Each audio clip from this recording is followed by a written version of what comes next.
পড়িব তোমারি পক্ষে সারা বিশ্বের মায়া ভুলে অগ কবর গাহের খাক কি জানি কখন আসিয়া যাবে অগ সেই অজানা দেশের ডাক।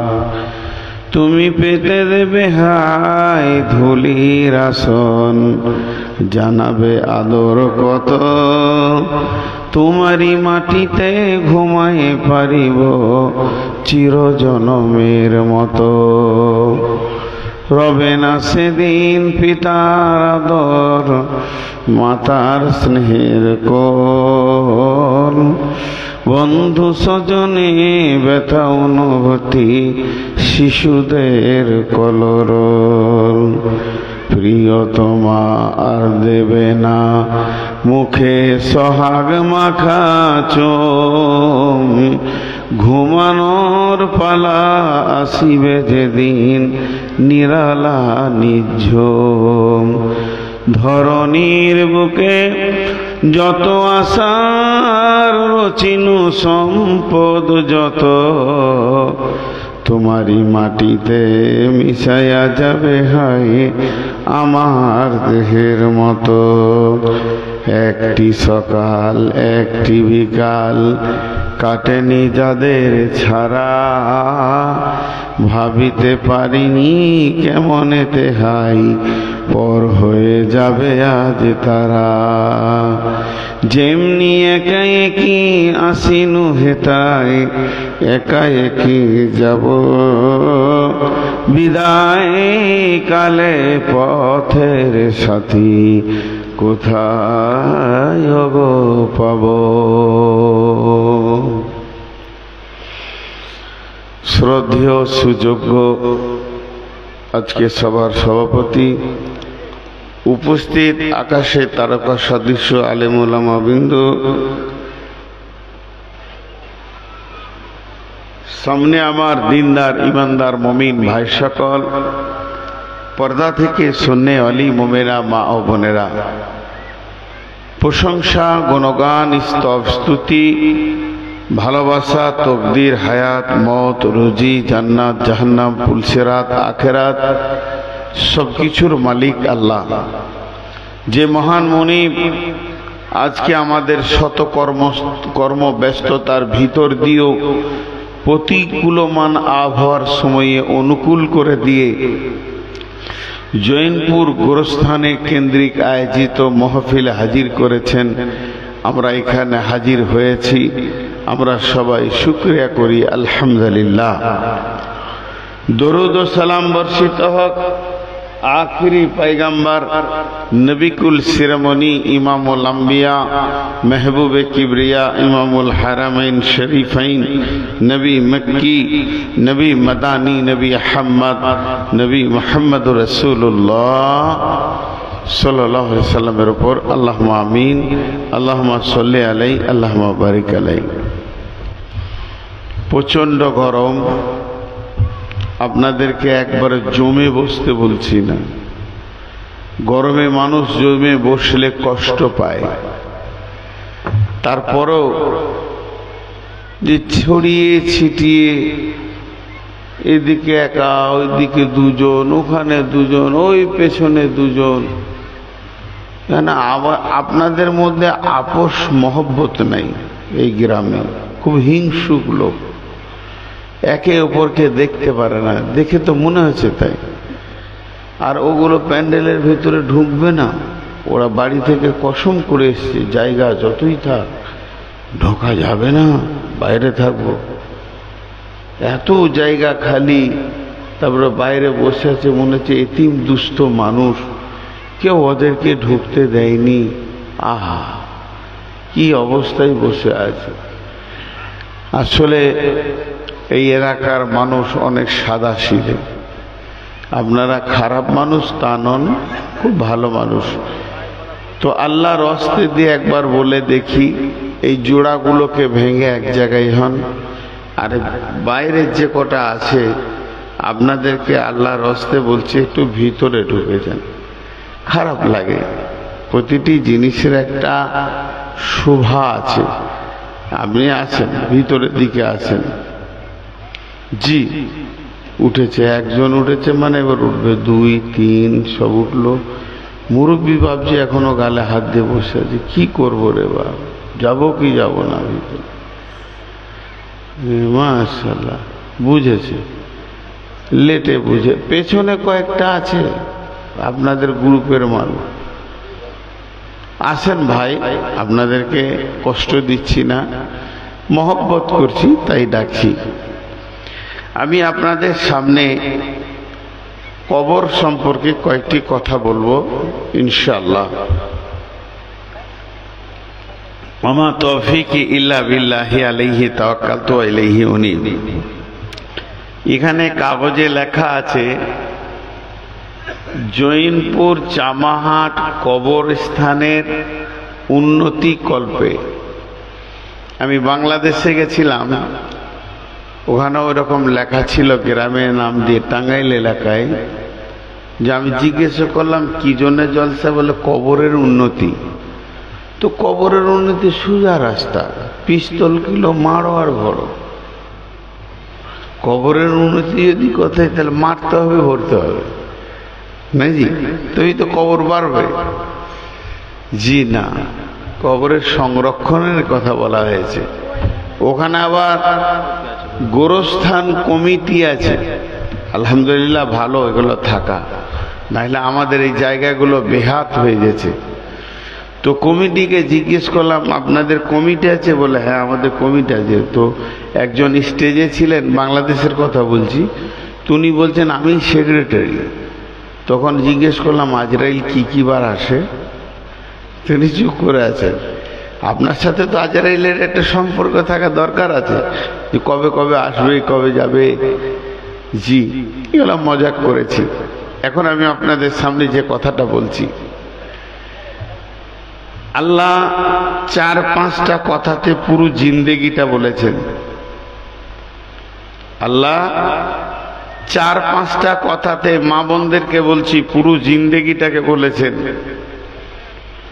মিন আইয়ি শাইইন খলাকা, মিন নুতফাতিন খলাকাহু ফাকাদ্দারা, সুম্মা সাবিলা ইয়াসসারা, সুম্মা আমাতাহু ফাআকবারা। তোমাকে আমি কি দিয়ে বানিয়েছি? তোমাকে কোন জিনিস দিয়ে বানিয়েছি? তোমাকে বানিয়েছি আমি বীর্য থেকে, এবং সেখানে আমি তোমার চেহারাটাকে সুন্দর করে অবয়ব দিয়েছি।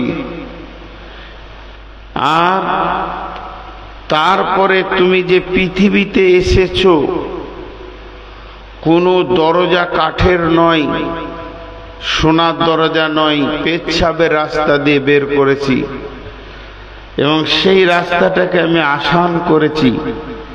সুম্মা সাবিলা ইয়াসসারা, সুম্মা আমাতাহু, আবার আমি তোদেরকে মারব, ফাআকবারা, কবরে পৌঁছিয়ে দেব। কতগুলো কথা একসাথে ছাড়লো। জন্ম থেকে শেষ পর্যন্ত আল্লাহ কথা বলে দিলেন। সৃষ্টি করেছি এটা বললেন, তারপরে বললেন কি জিনিস থেকে সৃষ্টি করেছি, তারপরে বললেন তোদের জন্য রাস্তাকে আমি আসান করেছি, যে রাস্তাটা হচ্ছে পেচ্ছাবের রাস্তা। এরপরে আমি তোদেরকে মারব, মেরে কবরে পৌঁছিয়ে দেব। কবরে কি ঘটবে সেটা একটু পর বলছি। আল্লাহ তাবারাক ওয়া তাআলা প্রতিনিয়তে আমাদেরকে স্তর বাই স্তর একটা জায়গাতে নিয়ে যাচ্ছেন। আমরা সব চলমান ছিলাম আলামে আরওয়াতে, এসেছি মায়ের পেটে আলামে আজসামে, 3য় নম্বর জায়গা আলামে দুনিয়াতে আছি। এরপর আমাদের সামনে যে স্টপেজটা আছে সেইটার নাম আলামে বারজাখ, মরার পরের জগৎ এবং কিয়ামতের আগের জগৎ। মরার পরের জগৎ এবং কিয়ামতের আগের জগৎ, এর জগৎটার নাম দিয়েছে আলামে বারজাখ। আপনি কোথায় হাঁটছেন, আমি কোথায় হাঁটছি, এই যে ব্যক্তিটা হেঁটে গেলেন কোথায় হাঁটলেন, ইনি কোথা থেকে একটা টাকা এনে জমা করলেন, আমি শুয়েছিলাম আপনাদের অফিসের ওখানে, ওখান থেকে হেঁটে স্টেজে আসলাম। এখন যদি আপনাদেরকে বলা হয় আমরা চলছি কোন দিকে, একটু বলে দেন। এতগুলো জ্ঞানী মানুষ আছেন, সবাই আমাকে দেখে বলবে নূর মোহাম্মদ স্টেজের দিকে যাচ্ছে এক পা এক পা এক পা করে।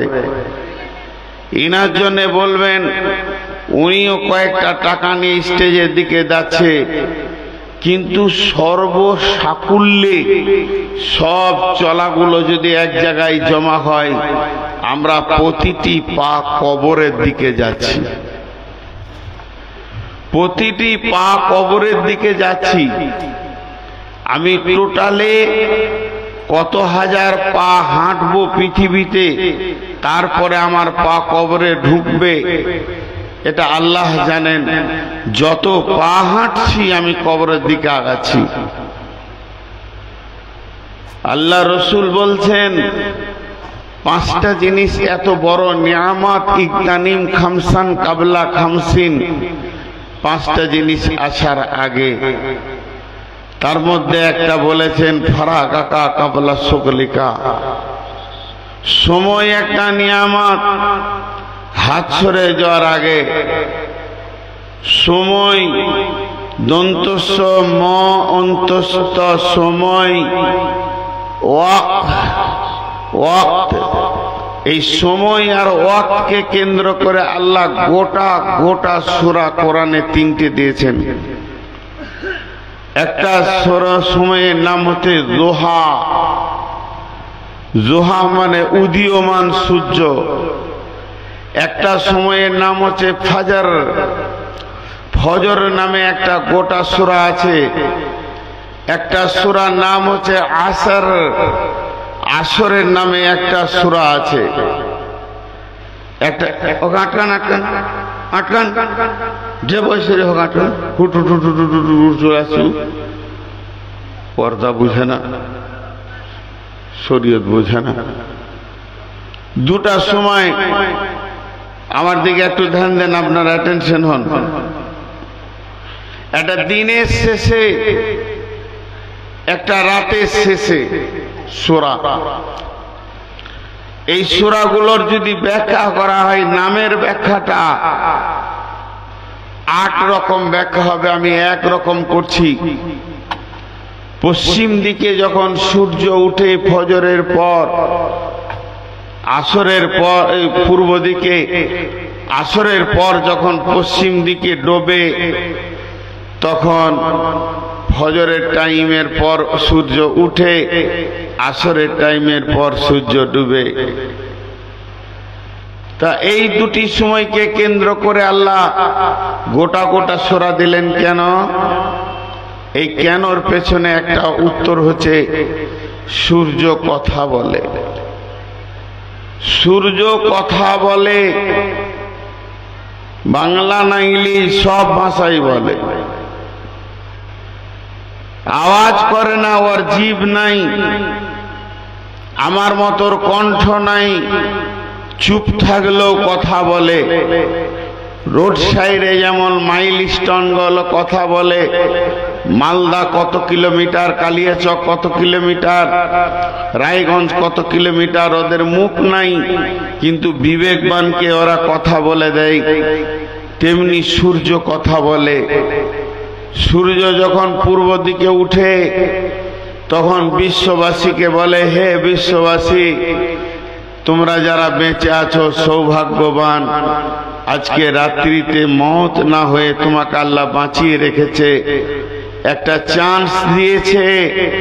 তুমি তওবা করে 100 ডিগ্রি অ্যাঙ্গেলে সমস্ত গুনাহকে ছেড়ে নেকির পথে চলে এসো। আবার পশ্চিম দিকে যখন ডুবে, সূর্য একটা কথা বলে যায়, দুনিয়াবাসীরে চলে গেলাম, কিন্তু বলে গেলাম তোর জীবন থেকে একটা দিন আজকে শেষ হয়ে গেল, তুই কবরের দিকে একটা দিন এগিয়ে গেলি, একদিনের পথ তোর কবরের দিকে এগিয়ে গেল। তোর হায়াত নামে ব্যাংক থেকে যতগুলো দিন ভরা আছে, একটা দিন আজকে শেষ হয়ে গেল তোর হায়াতের দিন। অতএব এখনো তুই সাবধান হয়ে যা। সামনে রাত পেয়েছিস, রাতে আল্লাহর কাছে কেঁদে নিজেকে ঠিক করে নে, কারণ কবর তোর অপেক্ষায় আছে। জি, এগুলো কোরআন হাদিস নয়, দার্শনিকদের কথা। হাদিউজ্জামান নামে একজন দার্শনিক কয়েকটা কথা বলেছেন। হে মানুষ, এখন তুমি মাটির ওপরে চলছো দাম্ভিক ভরে, তোমাকে অল্প সময়ের মধ্যেই একদিন মাটির ভিতরে ভরা হবে। হে মানুষ, তুমি দিবালোকে হাঁটছো, একদিন অচিরেই তোমাকে অন্ধকার করে ভরা হবে। হে মানুষ, তুমি সজ্জনের ভিতরে আছো, একদিন নিরালা নির্জন কবরে যাবে। আজ তুমি অহংকার করছো, কালকে তোমার অহংকারকে চুরমার করা হবে। তুমি শরীরে গৈরব করছো, তোমার এই শরীর গলে পচে লন্ড ভন্ড হবে। তুমি আমার বুকে আজকে অহংকারের কদম ফেলছো, আমার মাটির ভিতরে তোমাকে লাঞ্ছিত করা হবে। প্রতিদিন মাটি ডাকে, এর নাম কবর। আল্লাহ কি বললেন? আল্লাহ বললেন, মিন আইয়ি শাইইন খলাকাহু মিন নুতফাতিন খলাকাহু ফাকাদ্দারা। তোমাকে কোন জিনিস থেকে বানানো হয়েছে তুমি জানো কি? তোমাকে বানানো হয়েছে বীর্য থেকে, নুতফা থেকে। তারপরে তোমার অবয়বটা সুন্দর করে আল্লাহ বানিয়েছেন। তারপরে বানানোর পর সুম্মা সাবিলা ইয়াসসারা, রাস্তাকে আসান করা হয়েছে। সুম্মা মাতাহু ফাকবারা, এরপরে আল্লাহ বলছেন আমি তোমাদেরকে মারবো, আবার কবরের ভিতরে তোমাদের জায়গা করে দিব। তার মানে কবরে যাবে না এমন একটা ব্যক্তি নাই। আল্লাহর নবী কবরের নাম আর একটা দিয়েছেন, ওই জগৎটার নাম আলামে বারজাক। বারজাক মানে মৃত্যুর পরের প্রথম স্থানের জীবনকে বলা হয়েছে। বারজাক মানে কবর হতে পারে। একটা মানুষ যখন মারা যায় তাকে কবর দেয়া হয়, কাউকে সমাধি করা হয়, কাউকে বসে পোঁতা হয়, কাউকে দাঁড় করিয়ে পুঁতে দেওয়া হয়, কাউকে আবার মাছে খেয়ে নেয়, কাউকে কেটে বস্তায় ভরে নদীতে ভাসিয়ে দেওয়া হয়, কাউকে গুম করে দেওয়া হয়, কাউকে আবার চিতাতে শুইয়ে পুড়িয়ে দেওয়া হয়।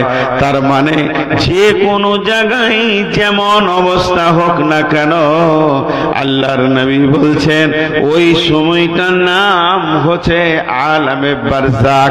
এই বারজাকের টাইমে যখন মানুষকে কবরে শোয়ানো হবে, ইযা উদিয়াল মাইতু ফিল কবরি আতাহু মালাকানে ফায়াকুলানে মান রব্বুকা মা দীনুকা ওয়া মান নবিয়ুকা। যখন কবরে শুইয়ে দেওয়া হবে, দুজন ফেরেশতা আসবে এবং তারা তিনখানা প্রশ্ন আপনাকে কবরের ভিতরে করবে।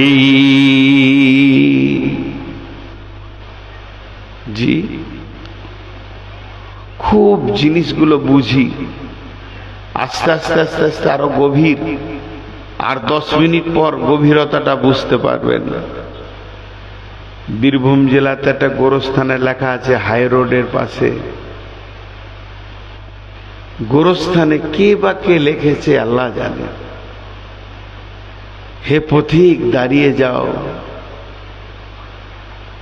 চলমান লোককে বলছে কবরওয়ালারা, হে পথিক দাঁড়িয়ে যাও, আমাদের জন্য দোয়া করে যাও। আজ তোমরা যেখানে, কাল আমরা ছিলাম সেখানে। আজ আমরা আছি যেখানে, কালকে তোমরা আসবে সেখানে। হুঁশ করে যাও। কবরের সাবজেক্টটা কত দামি জি, কবর সাবজেক্টটা কত দামি। আলেম ওলামা বসে আছেন, জিজ্ঞেস করবেন। আমাদের টাকা পয়সা হলে কোথায় যায়? দার্জিলিং, জলপাইগুড়ি, গ্যাংটক, এগুলো ঘোরার জায়গা, টুরিস্ট। ঘুরতে গেছিলাম পশ্চিম ভারত, দক্ষিণ ভারত ঘুরে এলাম। টাকা যদি বেশি হয়, মানিস্তাতা ইলাইহি সাবিলা, একটা জায়গা যান, আল্লাহর ঘর, আল্লাহর ঘর। আল্লাহ নিজে ডেকেছেন, যদি তোমার সমর্থ হয়ে যায় এসো আমার ঘরে। যদি টাকা না হয়, কিংবা আপনি যদি ধনী হন, আজকে আমি নূর মোহাম্মদ বলে যাচ্ছি, কবর জিয়ারতের ওপরে অনেক গুরুত্ব আছে, কিন্তু আমাদের কাছ থেকে চলে গেছে। আম্মা জান আয়েশা বলছেন, বিশ্ব নবীকে আমি যখন বিছানায় পেতাম না, বিছানায় দেখতাম আমার ঘরে পালা আছে, আমার ঘরে শুই আছে। গভীর রাত্রিতে দেখতাম নবীজি বিছানায় নেই। ছোট মানুষ, অল্প বয়স, মনে মনে আমি ধারণা করেছি নিশ্চয়ই না জানি নবীজি অন্য কোনো বিবির বাড়িতে চলে গেছে, আজকে আমার কাছে না এসে অন্য বিবির মোলাকাতে চলে গেছে। বিছানায় থাকতেন না, কখনো কখনো বিছানায় দেখতেন না, অর্ধরাত্রিতে উঠে যেতেন, হজরে আগে উঠে যেতেন।